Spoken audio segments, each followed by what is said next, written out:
All right.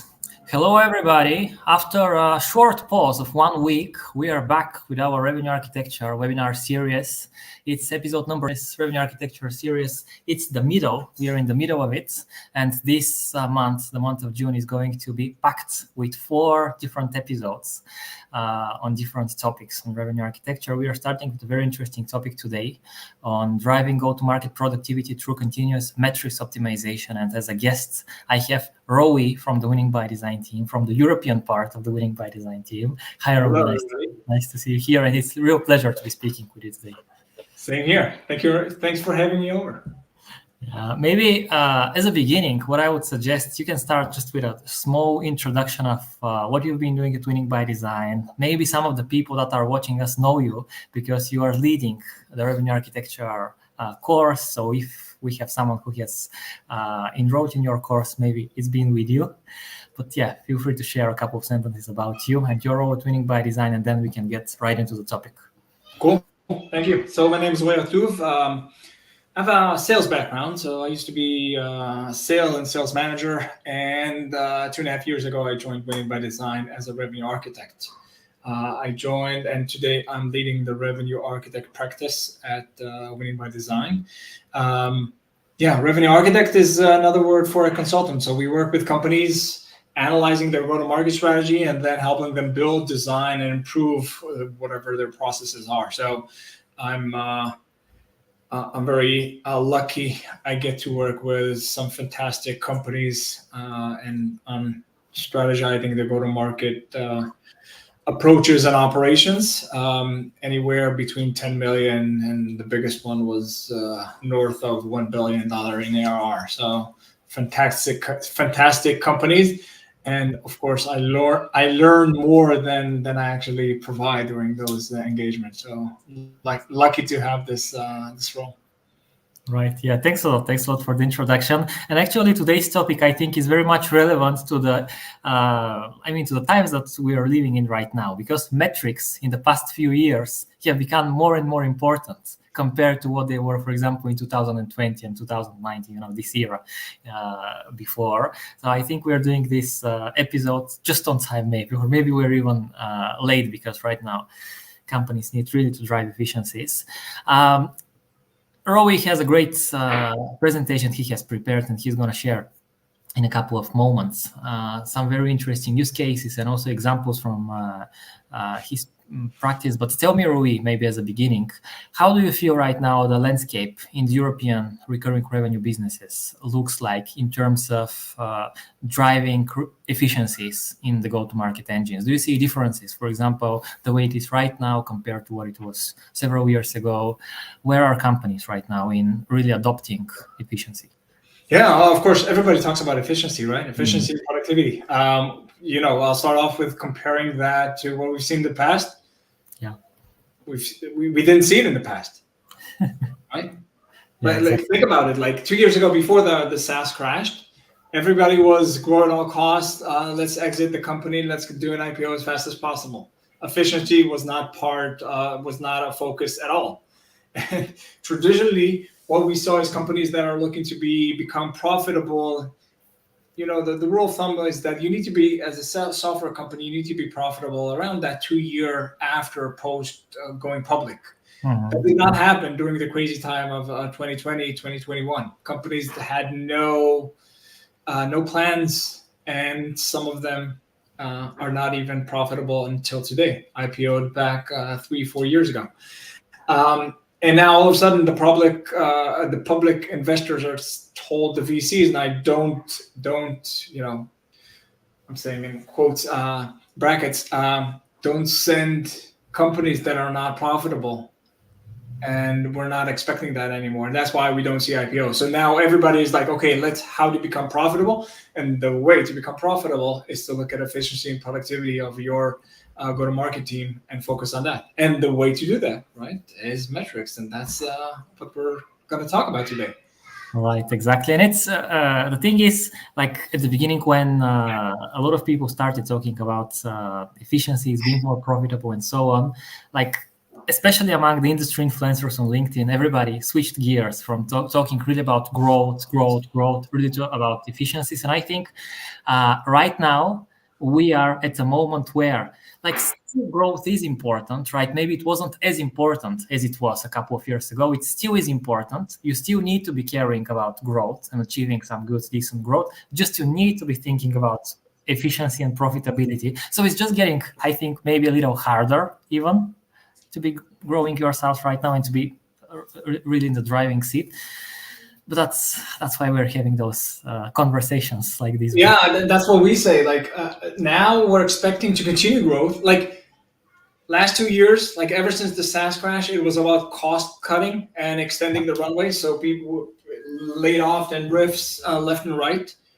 But now, okay, now that we cut cost, extended our runway, we're still expected to grow. So now we're in a new era, and I don't think we've ever been there, that SaaS companies are expected to continue to grow. They need to grow fast, but to do that in a cost-effective way. Exactly. So Yeah. good for everybody.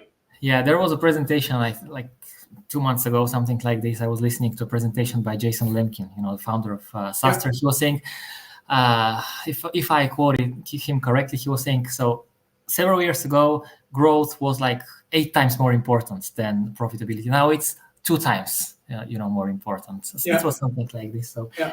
But I mean, if you don't care about growth at one point, just you will not be able to, achieve your goals. So. Yeah. All right. Great. Maybe good time also to show your slides, because there are a lot of interesting things that you're going to present to us. If there's anybody from the audience who has any questions, feel free to ask those questions in the chat. I'm going to make sure that we sees those questions and we address them. And also, of course, any question that I have, I will jump. So we also discuss the most interesting moments. Right. Cool. Perfect. All right. Metrics. We need to measure, right? In order to improve, we need to measure. That's why we're looking at metrics. When you think about it, there are no standards in our industry on how to measure, what to measure. A lot of the things that we're hearing actually come from investors, right? Metrics such as LTV to CAC ratio, rule of 40, magic number, CAC payback, growth rate. These are all investor-focused metrics. This is what the investors care about. For us as the organizations, there's not a lot that we can take or do or improve when we have, what is a LTV to CAC ratio when it's below what it's supposed to be, 1 to 3, right? We all know this number by heart.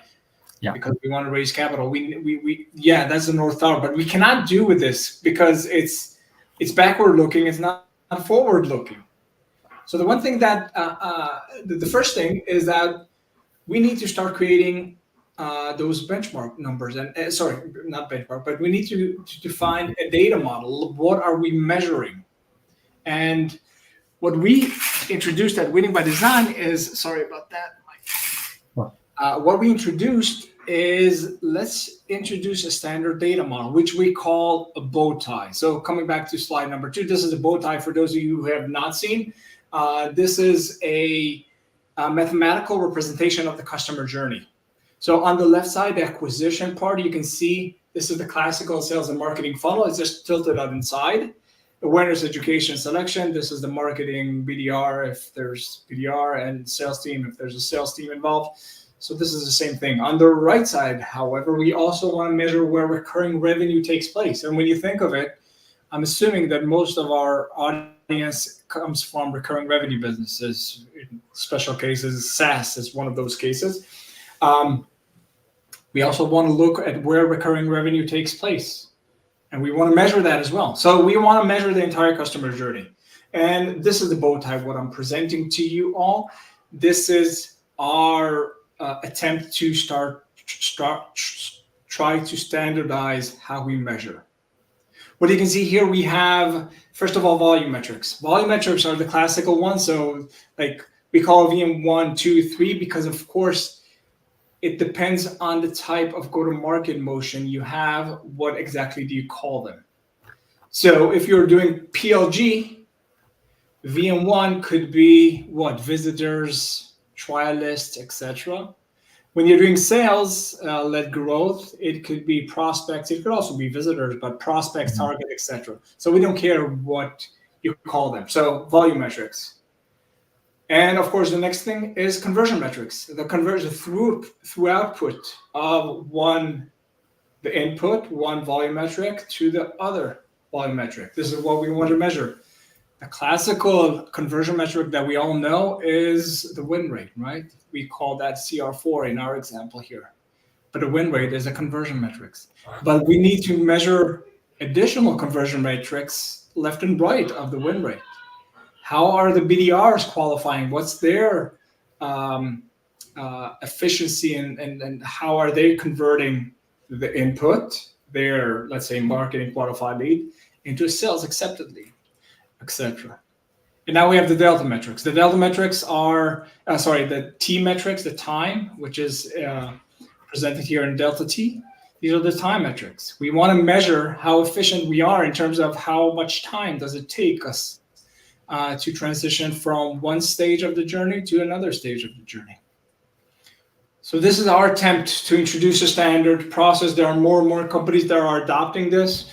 A lot of great insights and a lot of additional information for those of you who want to understand what exactly it means and how to implement that in our website. So I encourage you guys to view that. But I think this is a great example. Now, before I go and talk about how or what exactly can we do with these metrics, I just want to differentiate between different kinds of data or metrics, right?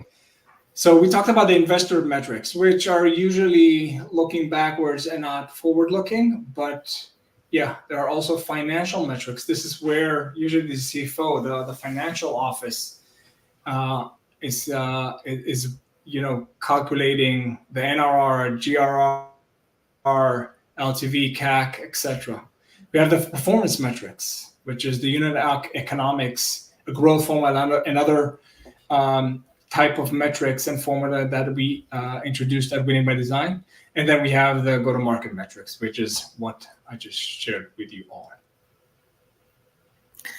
Right, and something very interesting, by the way, when it comes to the bow-tie model, which I'm sure many of the people that are listening to us, maybe they are using it, maybe implementing many of the best practices that we are seeing. However,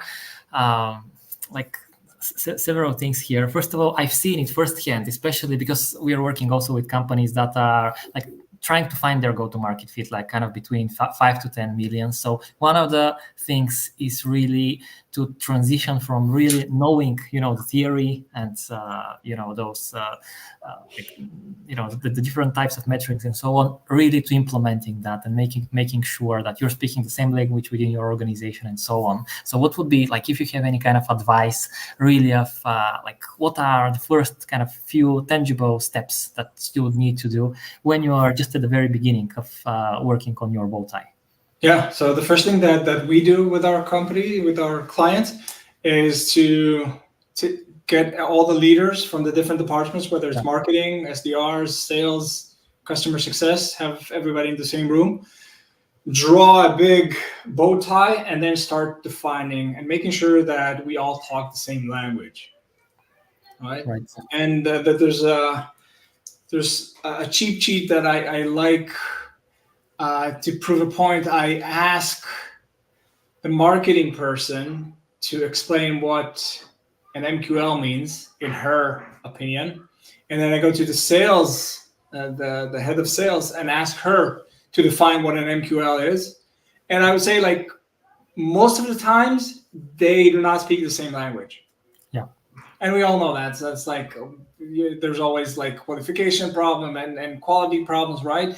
And the MQ and the marketing team lead expects or provides one type of lead, and the sales accept a different type of lead. So the first thing, get everybody in the same room, making sure that we all are talking about the same terms and terminology. Right. Yeah, exactly.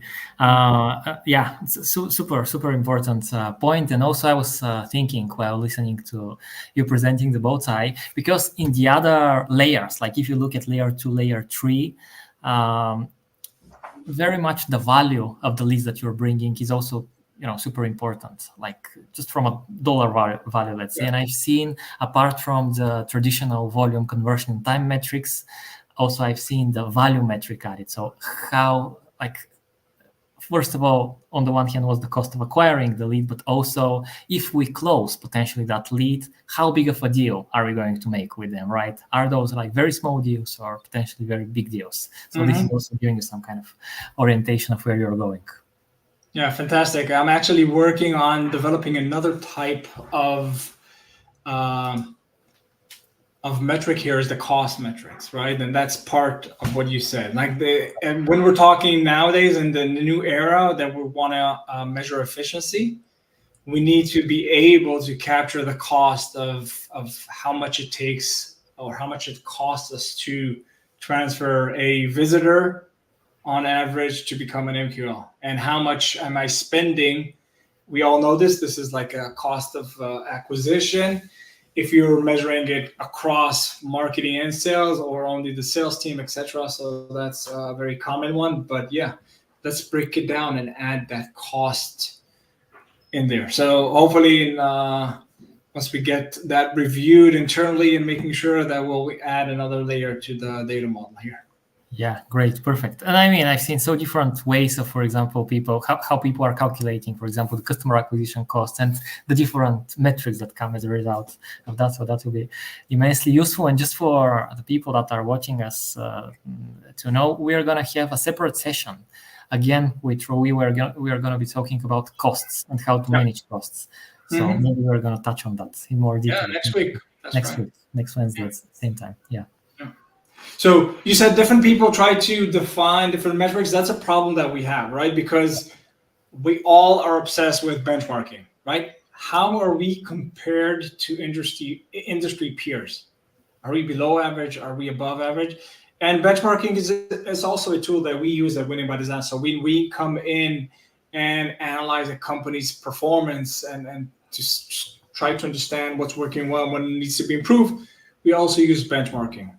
So the first type of benchmarking that we do is industry benchmarking. And this is, let me share the link here in the chat. Great. I want to invite people. This is a link that we started, a database that we started to aggregate, because we used to have industry benchmark, but it was very static. And of course, after the crash, all the numbers, we all suffered, like our numbers really dropped. And we had to recollect the numbers to see what is actually the industry benchmarks. So this is our project here together with Bensight in order to try to capture those. So we have around 450 types of companies here, ranging from different ACVs, maturity types. If you want to use this benchmarking, industry benchmarking, click open a user.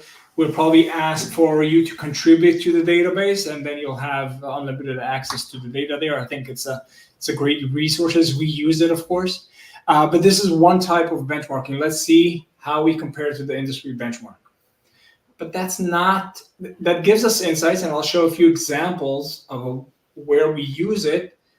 But that's not finesse, right? That's not specific enough, because how can you compare a company that sells in one market or other region or different segment compared to other companies? And that's where we lose that finesse. So it gives us a good understanding of where to start looking and where are the areas that we need to further deepen our analysis on the numbers.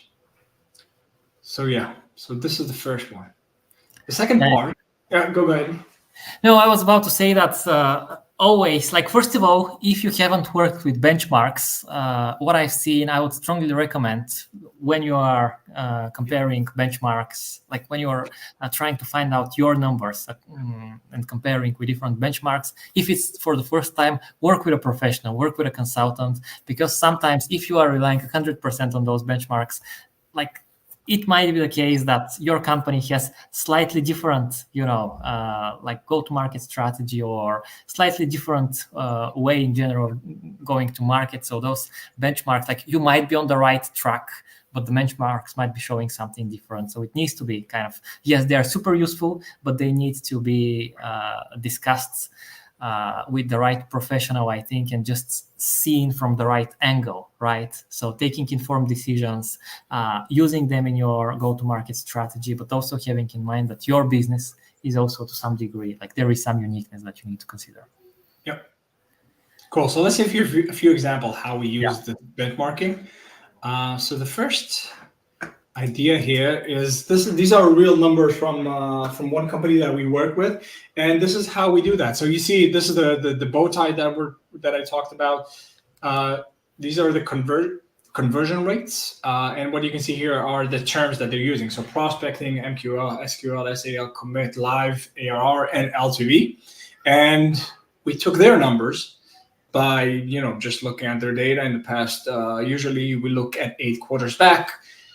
Export all the data from Salesforce or HubSpot and start to do those analysis, trying to understand where they are. What you can see here is one area that we chose to focus on. And again, looking at industry benchmark, it just guides us to where we need to further probe. So CR2, you can see that the benchmark is usually 25%. So the conversion rate between MQL to first, when this is, for example, an inbound process, so the SDR takes the lead and MQL from marketing and transfer it into the hands of an AE.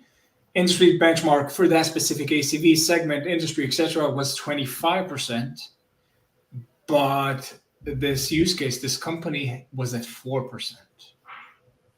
Right? All of a sudden, we see like that's a big difference. So of course, the first thing that we look is that we don't have any problem with the data, because okay, that's too big. Once we validated, okay, there is the data is right, the numbers are right. What could be the possible reasons for that? And we have a hypothesis, and then we start to understand and prove it or disprove that hypothesis. Now, let's see in the chat. I don't know. Let's try to see. Guys, what are the possible reasons for such a low conversion rate between MQLs and first discovery call with the AE? Let's see. Anybody who wants to? Yeah, we don't see faces here, but... Yeah, we don't see faces, but if someone wants to jump in, like before we get some good... Let's give it a few more seconds, and if not, I will share the hypothesis that we had here. All right, people maybe are shy today. All right, so so we don't have a good qualification process, right? MQL scoring, right? Can we qualify the MQLs? Let's not use the term qualify, because usually that is associated with the SDRs or the A's, but let's see MQL scoring. Do we have something in place? What is the quality of the MQLs? Like, do we have a defined MQL? Or are we just everybody that ever talked to us in an event and that downloaded white paper is automatically transferred to the SDR? So that is usually what we find out, and MQL scoring is one of the solutions, right? Also defining the ICPs and persona. In a lot of cases, we see that, hey, we don't know who our ICP and personas are. So we're talking to students at universities. Yeah. And of course, they don't convert to any opportunity. So these are examples of how we use benchmarking to try to come up with hypotheses of where possible problems lay. Yeah, exactly. And I think it's a fantastic, really, especially the bow tie. All of the six scientific models of revenue architecture that Winning by Design has, those are fantastic. But especially the bow tie model, because with like by having those metrics, of course, if you're calculating those, you can very easily see where there are some differences, and then get to the root cause, get everybody, all the leaders in the same room, and really think what is really the root cause, not the thing that you see on the surface, right? Which is fantastic. Maybe you can also share a few words about the other, like in the other places where we see some discrepancies in the previous Oh, slides. here. Let's see. So win rate 22 is their win rate. Average is sorry. Let's start off. The between that first meeting and sales qualified opportunity. So discovery meeting. In this case, it was run by the AE. Sometimes the SDRs do that, but AE runs it, and usually it's just to verify, hey, there's a pain I can solve. In this case, the benchmark is 95%. Here it's 74%, and of course, this is the classical garbage in, garbage out, right? So you don't have a good ICP, you don't have an MQL, you don't have a good qualification, and of course, garbage in creates lower conversion rates, which also affects the win rate. That's why the win rate is also below the benchmarking. So what we advise here is to come up with that. Let's define an ICP and persona. Let's define the right MQL scoring process in place to make sure that our teams are focusing on the right leads and opportunities. Now, of course, we talked about efficiency. That's where we started off. This is a clear sign of a very inefficient machine, right? We sometimes refer to that as a factory of machines, right? The system here is inefficient because they're spending a lot of time on the wrong opportunities and the wrong leads. Right. And another example here is that we looked at another company, and of course we can do that the same thing on the right side. So CR7 is the expansion conversion rate. So how much are we able to expand? This is a real company, real numbers from 2022. So it was before the crash. You can see here the expansion rate for, and usually these are enterprise focused segments or companies in specific segments. This, for example, was in cybersecurity. So this is the classical land and expand, when the benchmark for SMB, commercial, and enterprise are 20%, 25%, and 25% expansion year over year. So the classical land and expand, you start off small and then you constantly expand that. Look at the numbers of this company. 63% year over year expansion on each account, 133, 99%. This is a fantastic company. Back in 2022, they were, they had a fantastic product. They really introduced new features, and their expansion was on more usage. So they really provided impact, and that created a lot of expansion, upsell opportunities. So maybe we're seeing less of that nowadays. But yeah, that's another example of how we use that. Our recommendation here is that they might be leaving money on the table in the first contract. So there's land expand, that's right, but you probably can already sell higher ACVs from the get-go. And we talked about different techniques on how to do that, usually to refer to how other companies are using the platform and trying to train their sellers to increase their first year ACV. Yeah, that was the thing that came to my mind. Like, if we have such high numbers, was that like a usage-based pricing model, or maybe it was, right? Yeah. Snowflake is known for that, right? Snowflake, traditionally, like, again, before the crash in 22, they had an NRR, which also indicates expansion, right? NRR of 160-ish. Now they're at 139. So they dropped by 20%, but still fantastic. I think there's not a lot of other companies that expand at that rate classical land and expand kind of motion. Yeah, exactly. All right, great stuff so far. All right, and the next thing is benchmarking against yourself, right? Because we talked about benchmarking to industry is not accurate enough because there's a lot of variables. But the best benchmarking is to benchmark to yourself, either different regions, different teams, or looking at past quarters, which is the easiest to do.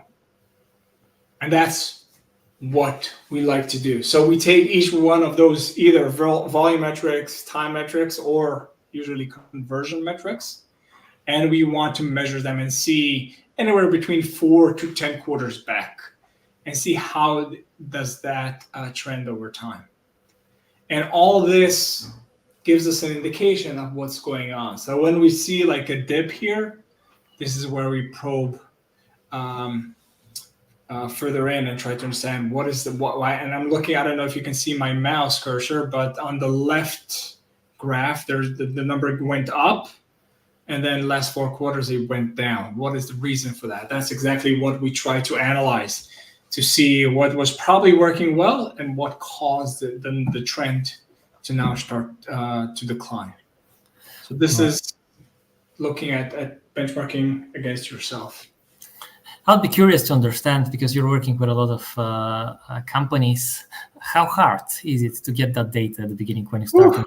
I would imagine the left part of the bow tie may be easier, volume metrics, conversion metrics may be easier, but then in order to get the full picture, we need to change the CFO usually. The right side, we need to change the CFO. Yeah, it takes a lot of effort. And in some cases, we're not successful. And you would think that it would be easier for a more mature company, but again, it's not. I've worked with companies at 500 million ARR, and they had their own CRM platform, which was a nightmare. They didn't have numbers, and at some point, like our champion there, the CRO was like, "Hey guys, why don't we just skip the data? Because our data is so filled with noise.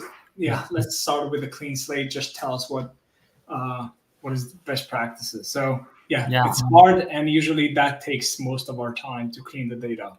Yeah, and high level, it might seem like easier if we're working with a bigger company, maybe because like they get more time to organize those things. But for them, like they usually have more products, right? They have different markets. So in order for you to get the accurate data, you need to have this data like segmented by market, by product, and so on, which is not very easy. Yeah. Cool. So, for example, let's see example. The first one is an easy one. We're looking at retention. Retention is what we call CR7. Let's see how retention changed over time. All right. So they were at 100% retention, 6 quarters back, and then it started to drop. When industry benchmark is 94, this company, they sell at around 80K ACV. Right, so when we benchmark that, we start to probe and ask questions. What happened back in when is it Q3 of 23 that all of a sudden your retention start to drop? And Q3 23, we discovered that they let go of many, or if not most, of their customer success. And customer success until that point were, just closing the gaps on the product and where the clients were having problems installing, using, and using the platform. When they let go of the CS, all of a sudden we saw a drop here in the retention. Immediately there. Yeah, and I know it's maybe not like 100% to the topic here, but it's something that I know you're also talking much about, customer success, investment in customer success. Like, given the fact that you're working a lot on the European market, what do you see as the main reason for companies not investing, or at least they didn't invest before in customer success enough. Like, because sometimes if you look at the data, it's clear why you need to invest in customer success. Obviously, if your customer success is not driving results, it's just not organized in the right way, right? It's not about the customer success as a function. It's about making sure your team works in a good way. But what do you see? Like, why is it so hard for many companies to really understand this piece? Yeah, because we tend to believe that growth can only come from acquisition. This is the grow at all cost mentality. This is what we were all trained. And as a seller and as a leader coming from sales, I always thought, hey, new business is the way to grow. However, in recurring revenue business, we know that that's not true, right? We make most of our profits and most of our revenue after the first year. And if we don't understand that, our numbers will drop and we are inefficient, because of course we all know that we don't act according to that, but we all know that the revenue coming from your existing customers, if they renew for another year, that comes at a fraction of the cost of what it will take you to acquire a new customer. So yeah, it's a mindset issue. And yeah, that's something that we're promoting for recurring revenue companies to understand. There's one thing that we like to repeat again and again and again is that recurring revenue takes place on the right side of the bow tie. Yeah, exactly. We've mentioned that actually several times already, but just wanted to make sure we repeat it because that's one of the most important pieces probably when we're talking about revenue architecture, and making sure we really understand how impact is realized, right? Yeah. And how money actually is being generated and how the profitability is built over time. Yeah. All right. I think I'll skip the last example because it talks about, and I think we reached a nice point here. I would just want to say that if you're interested to learn more, because we just talked at the tip of the iceberg here, we have sessions or a course that we call the Revenue Architect for those who are interested to learn more. Please go to our website and either you can take one of our online courses here in Europe. I'm leading those courses. We also have an on-site live event in Berlin. Thanks for sharing the link here. Check it out. I think it's a very good opportunity for those of you who want to learn more. Right, exactly. I just posted the links of the Revenue Architecture Summit that's happening at the end of this month in Berlin, which is a great opportunity for everybody who's interested, and also the Revenue Architecture book, which we've talked about in previous episodes as well, but it's 500 plus pages of Bible on revenue architecture principles, very interesting one. So yeah, anybody who wants to take a look, they can buy it on Amazon already in an online edition, right? You can also take the online edition. And last, I also posted the RevBrains website. I think we have very complementary also services. We're revenue architect, like revenue operations experts. So we are working a lot with those SaaS businesses, especially the ones that are trying to find their go-to-market, which are already scaling, and making sure that this data exists when we need it for go-to-market strategy and process optimization. So great. Thanks a lot, Rui. It was fantastic to hear you for those 40 minutes here, right? But it's not the last time in which we are meeting each other and speaking in this series. We have 2 more episodes, the one happening next week and then one more in June. We're going to be talking about costs, as I mentioned. How do we manage costs to ensure efficient and profitable go-to-market engine? And after that, we're going to be talking about AI, right? So 2 very interesting topics that are ahead of us. So great. Thanks a lot again. And thanks a lot to everybody who was watching us today. Thank you very much, everybody. All right. Thank you for having me, George. Yeah. Speak soon. Bye-bye. Bye-bye.